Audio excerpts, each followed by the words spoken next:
Welcome back, my viewers. And in the last video, we learned on how to starve every distraction and ensure that we feed the focus. Now, the power of focus is enormous, my viewers. And focus brings tremendous power.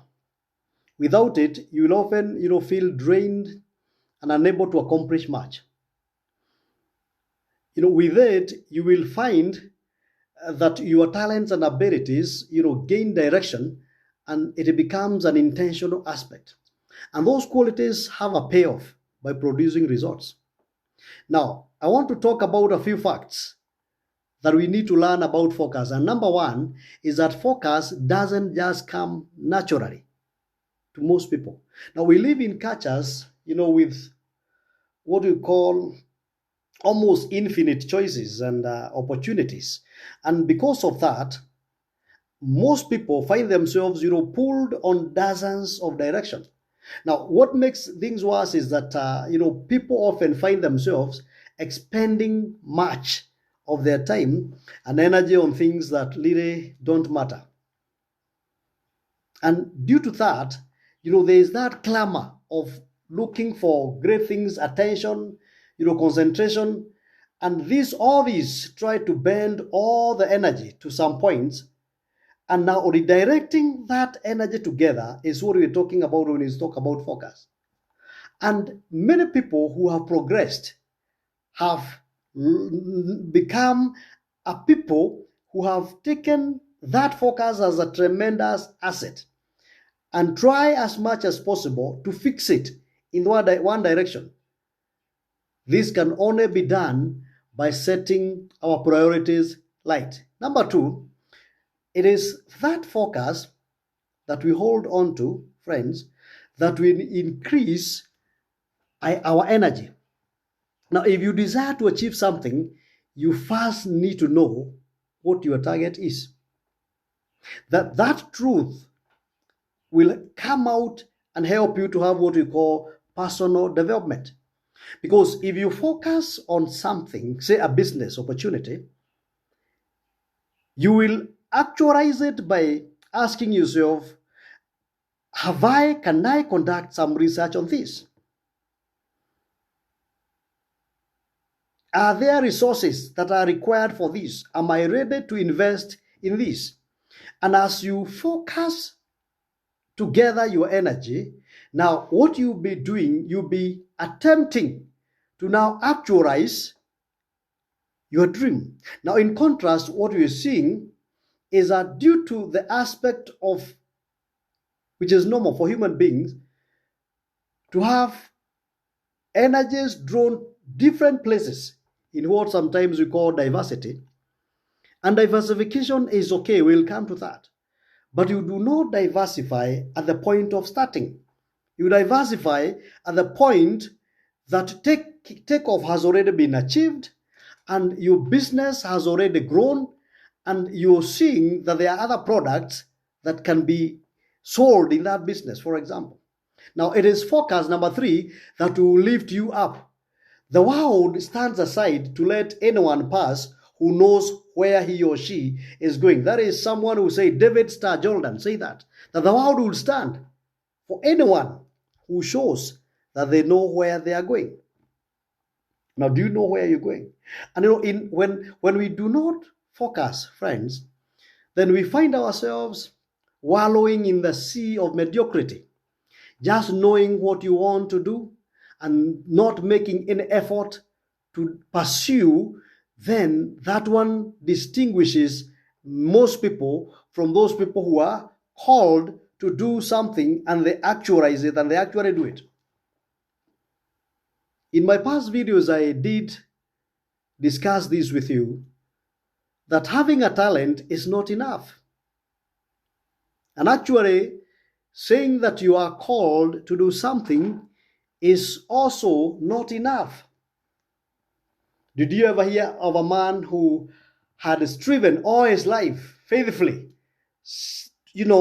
and singly towards an object, and in no measure obtained it? And if a man aspires to do something, he may not be elevated. But when they are aspired and then they are inspired to do it, then they now bringing the resources together, focus on it, that people will not be defeated. And focus, number 4, expands your life. It is focus that expands your life. Do you want to be successful? Do you want your life to be expanded? Then you must focus on one thing. A man in the Bible called Jabez, a story is told that he was born and he was even told the meaning of his name. But Jabez did not settle there. He decided that he needed to be focused.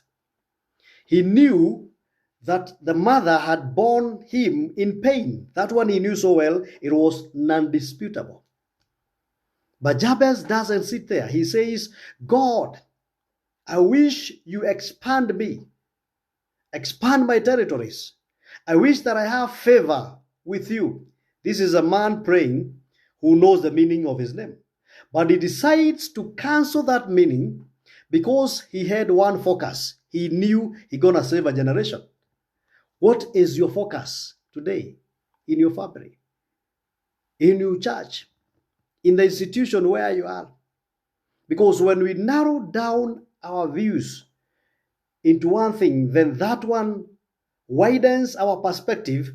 And when our perspectives are wide, then we are going to have all the energies together put forward because of achieving that one goal. And number 5, focus must be intentionally sustained.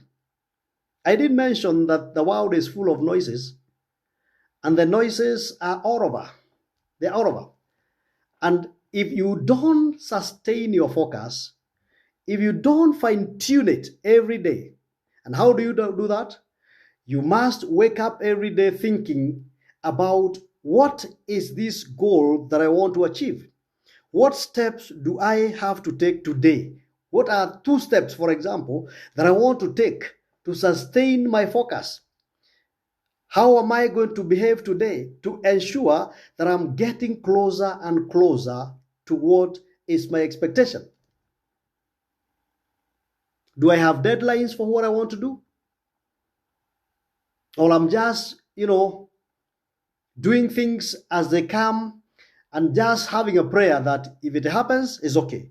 If it doesn't happen, then well and good. Now, success is that progressive realization of a predetermined worthwhile goal, and this goal can only be achieved by focused people. Friends, there could be many things we could be, learning every day. But how I pray that today we be intentional. Make every action count. Make every action count for you as you wake up, as you go to retire in the evening to your bed. What were the actions you did today towards your focus? Are you going closer to what is your achievement, the achievement you want to get? Challenge every excuses. Now look, over time, right from the Old Testament, men have been called by God and they have had excuses. Even some, like Moses, bargaining with God, and of course with a good reason. With a good reason that I am a stammerer, I cannot be able to achieve this. A sign on the desk of an officer who was, sitting, he saw a sign saying that, it was a clever joke, and this sign was saying that I cannot make it. And he wondered who came and, drew this very nice plaque and just put it on my table. But he removed that sign when he sat on that desk because he said, I want to challenge every excuse. Now, we all have reasons for not doing what we want to do. We don't even have enough time. We don't have enough resources. We are not helped. We don't have enough help. We have a lot of problems. We have shortcomings. We are distracted. But should we let all these things get us out of track? The answer, friends, is no. Don't let your yesterday hijack your attention of what you want to do today. Yesterday you failed. Today is a new dawn. And today, good things are happening. Don't let it sap all your energy. Don't let it carry all your energy because you're saying, yesterday I failed, so today I'm gonna not do it. Focus on the present and think about what God can do if you and God work together over it. That marks the end of our video today, and I hope you have learned something. Just as you keep your focus off yesterday, you shouldn't have it on tomorrow. If you are always thinking about tomorrow, then you will never get anything done. Think about today. Focus on your today, because tomorrow remains not to be there. Thank you for watching. Meeting you next